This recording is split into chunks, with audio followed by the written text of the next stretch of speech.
Hi students, இப்போ நம்ம பார்க்கக்கூடிய ஒரு கணக்கு மிக மிக முக்கியம் அப்படின்னு சொல்லலாம். ரொம்ப ரொம்ப இம்பார்ட்டன்ட். எடுத்துக்காட்டு 4.13 அல்லது 4.13 சொல்லிக்கலாம். என்னன்னு பார்ப்போம். 1 கிலோகிராம் நிறையுள்ள ஒரு பொருள் h is equal to 10 metre உயரத்திலிருந்து விழுகிறது. அதுல வந்து கேள்வி என்னன்னு பார்ப்போம். ஃபர்ஸ்ட் கேள்வி, h is equal to 10 metre உயரத்தில் பொருளின் மொத்த ஆற்றல் என்ன? இரண்டாவது, h is equal to 4 metre உயரத்தில் பொருளின் நிலையாற்றல் என்ன? அடுத்து மூணாவது question, h is equal to 4 metre உயரத்தில் பொருளின் இயக்க ஆற்றல் என்ன? அடுத்து நான்காவது கொஸ்டின், பொருள் தரையில் மோதும் போது வேகம் என்னவா இருக்கும்? அதே மாதிரி ஈர்ப்பியல் முடுக்கத்தினுடைய மதிப்பு g னுடைய மதிப்பு ஆக்சுவலி 9.8 தான். அதை முழுமைப்படுத்தி 10 கொடுத்திருக்காங்க. நம்ம அப்ப ஈஸியா இருக்கும். சரியா? ஓகே, சிம்பிளான ஒரு டயக்ராம் போட்டுக்கலாம் இல்லையா? சோ இப்ப இதுதான் தரை. இந்த இடத்துல ஒரு பொருள் இருக்கு. சரியா? இந்த பொருள் இப்ப இருக்கக்கூடிய இந்த உயரம் h 10 மீட்டர். கரெக்டா? 10 மீட்டர் உயரத்துல இருக்கு. 10 மீட்டர் உயரத்துல இருக்கும்போது நம்ம நீங்க டேம் நினைச்சுக்கோங்க. தண்ணியை வந்து தேக்கி வைக்கக்கூடிய டேம். உங்களுக்கே தெரியும் இல்லையா? மேல வந்து பாத்தீங்கன்னா தண்ணி வந்து எப்படி இருக்கும்? அப்படியே அமைதியா இருக்கும், மேல் பரப்பு.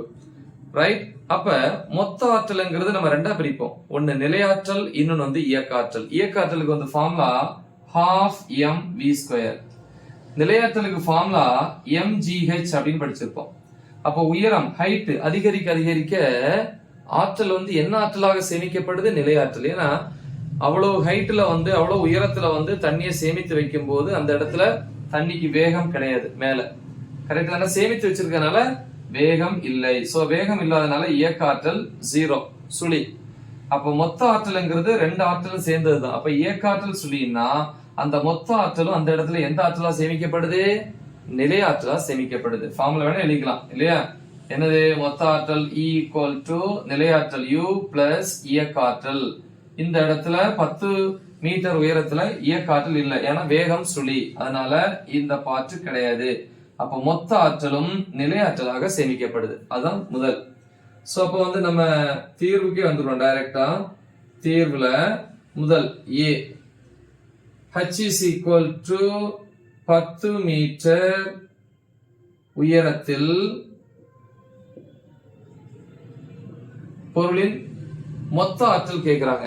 மொத்த ஆற்றல்ங்கிறது வந்து நமக்கே தெரியும். மொத்த ஆற்றல் சமம் நிலையாற்றல் பிளஸ் இயக்க ஆற்றல். ஆனா இயக்க ஆற்றல் வந்து பாத்தீங்கன்னா அந்த உயரத்துல வந்து சேமிக்கப்பட்ட தண்ணிங்கிறதுனால கண்டிப்பா அந்த இடத்துல வேகம் கிடையாது, அதனால இயக்க ஆற்றல் சுழி. அப்ப மொத்த ஆற்றலும் எந்த ஆற்றலாக சேமிக்கப்படுது? நிலையாற்றல். அப்ப எழுதுறேன், மொத்த ஆற்றல் Eங்கிறது அந்த இடத்துல நிலையாற்றல் U. ஃபார்முலா என்ன? mgh. பிரிச்சு படிச்சு இடம் வேணும் இல்லையா? எஸ், இதுல இருந்து U is equal to E நாலும் U நாலும் அங்க ஒண்ணுதான். m mங்கிறது பொருளின் நிறை 1 into g னுடைய மதிப்பு 10 into height வந்து 10 மீட்டர். சோ அப்ப என்னாச்சு? 100. தென் ஆற்றலின் அலகு வந்து ஜூல். அப்ப அந்த இடத்துல மொத்த ஆற்றல்னாலும் நிலையாற்றல்னாலும் 100 ஜூல். அப்ப மொத்த ஆற்றல் எந்த ஆற்றலா சேமிக்கப்படுதுங்க? நிலையாற்றல். சரி, அடுத்து கொஸ்டின் பிக்கு வருவோம். பி என்னது? h is equal to 4 metre உயரத்தில் பொருளின் நிலையாற்றல். உயரத்தில். சரியா? அப்ப 4 மீட்டர்னா பாருங்க, இந்த பொருள் வந்து அப்ப கீழே இறங்கணும். கீழே இறங்கி ஒரு இந்த இடத்துல வந்திருக்கும். அப்ப இந்த உயரம் ஹைட் வந்து 4 மீட்டர். அப்ப இந்த இடத்துல என்னன்னு கேக்குறாங்க. உயரம் இருக்கு இல்லையா? அப்ப இந்த இடத்துல உண்மையிலேயே வந்து மொத்த ஆற்றல் வந்து ரெண்டு வடிவுல இருக்கு. எப்படி தெரியுமா? நிலையாற்றலாவும் இருக்கு, இயக்க ஆற்றலாவும் இருக்கு. ஏன் அப்படின்னா டேம்ல வந்து பாதி பகுதியை உடைச்சிட்டோம், என்ன ஆகும்? தண்ணி வேகமா கீழே வரும். அப்ப அதுக்கு வேகம் இருக்கு இல்லையா? ஆனா இங்க குறிப்பிட்ட உயரம் இருக்கனால உயரமும் இருக்கு, வேகம் வெலாசிட்டி திசை வேகமும் இருக்கு. அதனால மொத்த ஆற்றல் ரெண்டு ஆற்றலாகவும் அங்க இருக்கும். இப்ப என்ன கேக்குறாங்கன்னா, இந்த 4 மீட்டர் உயரத்துல இருக்கும் போது நிலையாற்றல் என்னன்னு கேக்குறாங்க. ஃபர்ஸ்ட் பாருங்க, h is equal to 4 metre உயரத்தில் பொருளின் நிலையாற்றல். ஃபார்முலா என்ன? நிலையாற்றலுக்கு வந்து U equal to mgh.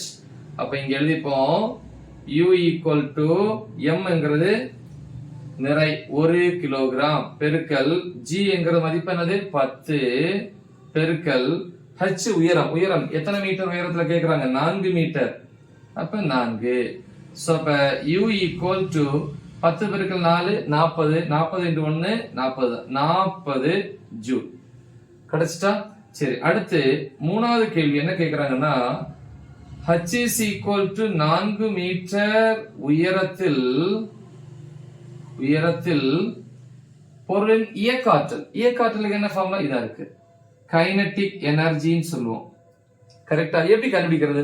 ரெண்டு மெத்தட்ல கண்டுபிடிக்கலாம். இந்த இடத்துல இருக்கும்போது மொத்த ஆற்றல், அந்த மொத்த ஆற்றல் தான் நிலையாற்றலா சேமிக்கப்படுது. அதுல இருந்து 4 மீட்டர் உயரத்தில் இருக்கக்கூடிய ஆற்றல் என்னது, 4 மீட்டர் உயரத்துல அதுவும் நிலையாற்றல். இந்த ரெண்டுக்கு இடைப்பட்ட அந்த தொலைவு மொத்தம் எவ்வளவு, 6 மீட்டர். அப்ப இதுதான் இயக்காற்றல். மேல இருந்து கீழே இந்த 6 மீட்டர் தூரம் வரைக்கும் வேகமா வருது இல்லையா? எஸ். சோ அப்ப இந்த இடத்துக்கும் இந்த இடத்துக்குள்ள அந்த வித்தியாசம் தான் என்னது, இயக்காற்றல். அப்ப எழுதலாம், இயக்காற்றல் சமம் தொடக்கத்துல இருக்கும் போது உள்ள மொத்த ஆற்றல், அது அங்க நிலையாற்றலா சேமிக்கப்படுது. அப்ப ஈன் போட்டாலும் சரி யூன் போட்டாலும் சரி, மைனஸ் 4 மீட்டர் உயரத்துல இருக்கும் போது ஆற்றல் இந்த இருக்கு இல்லையா 40, அதாவது யூன் போட்டுப்பீங்க. அப்ப 100 மைனஸ் 40, 100 மைனஸ் 40, இயக்காற்றல் சமம் 60 ஜூல். இது ஒரு மெத்தட். இன்னொரு மெத்தட் கொண்டு வரலாம். எப்படின்னா, இதான் இயக்காற்றலுக்கான வாய்ப்பாடு ஃபார்முலா. v கண்டுபிடிச்சு அதுக்கப்புறம் இதுல பிரதியிட்டீங்கன்னா இயக்காற்றல் கிடைக்கும். இதே மதிப்பு தான் கிடைக்கும். செக் பண்ணுவோமா? இப்ப நம்ம படிச்சிருப்போம், இயக்க சமன்பாடுகள் படிச்சிருப்போம். இயக்க சமன்பாடுகள்ல மூணாவது சமன்பாடு என்ன அப்படின்னு பாத்தீங்கன்னா, v square equal to u square plus 2as. பாத்தீங்கன்னா தெரியும், ஒரு பொருள் வந்து தானாதான் மேல இருந்து கீழே விழுது அப்படின்னு கொடுத்திருக்காங்க, விழுகிறது. அப்ப தானா விழும்போது அதனுடைய தொடக்க திசைவேகம் u வந்து 0. கரெக்டா? அடுத்து முடுக்கம் வந்து என்னது, a க்கு மேல எங்க g, ஈர்ப்பியல் முடுக்கம் கீழே வருது. எஸ்ங்கிறது இடப்பெயர்ச்சி, மேல இருந்து கீழே வர்றது, ஹைட்னு சொல்லலாம். மேல இருந்து கீழேனா எவ்வளவு தூரம், மேல இருந்து இது வரைக்கும் 4 மீட்டர் உயரம் வரைக்கும் தான். அப்ப இயக்காற்றலுடைய வேகம் எது வரைக்கும் இருக்கு, இந்த 6 மீட்டர் தான். அதனால h வந்து நீங்க 6 மீட்டர் தான் போடணுமே தவிர 4 போட்டுறாதீங்க, தப்பு. 6 மீட்டர் மேல இருந்து வேகமா வரக்கூடியது 6 மீட்டர். சரியா? இப்ப இதுல v ஸ்கொயர் ஈக்குவல் டு என்ன எழுதலாம், v square equal to 2gh. இதுல இருந்து v ஈக்குவல் டு எழுதலாம்.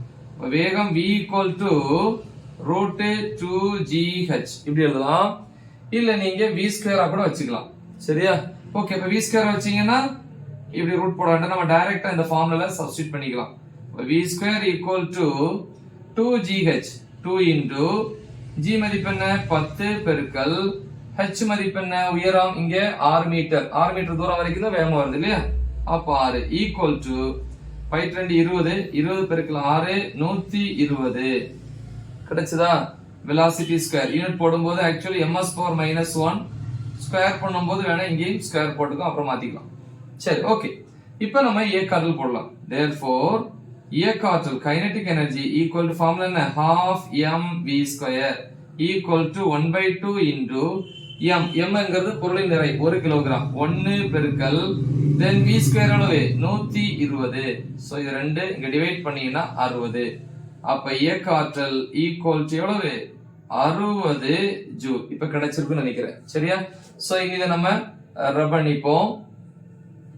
சோ நெக்ஸ்ட் மூணாவது முடிச்சிட்டோம் இல்லையா, a b c முடிச்சிட்டோம். இனி d, பொருள் தரையில் மோதும் போது வேகம். சரி, வேகம் வந்து தரையில மோதிச்சு, டேம் உடைஞ்சிச்சு. ஒரு எக்ஸாம்பிளுக்கு உடைஞ்சிட்டு வச்சுக்கலாம், மேல தண்ணி ஃபாஸ்டா வந்து கீழே பட்டுது. பட்டு என்ன ஆகும், செம வேகத்துல போகும். அப்ப உயரம் 0.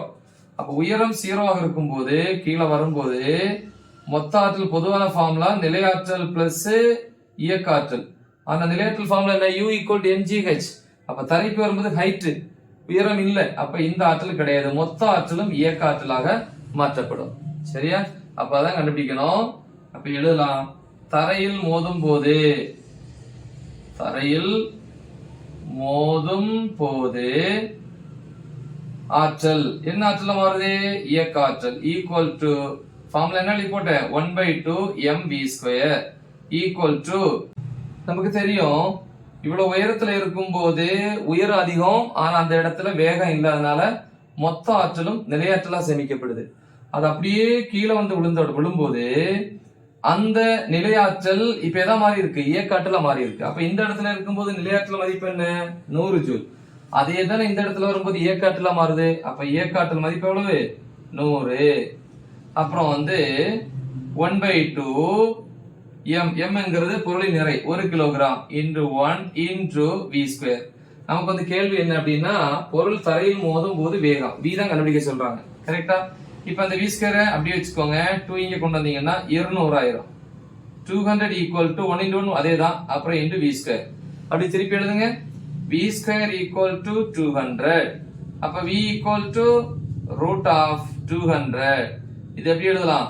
ரூட் 2 இன்டு 10 அடுக்கு 2 பவர்ல 2 இருக்கா, ஒரு 10 வெளிய வந்துரும் இல்லையா?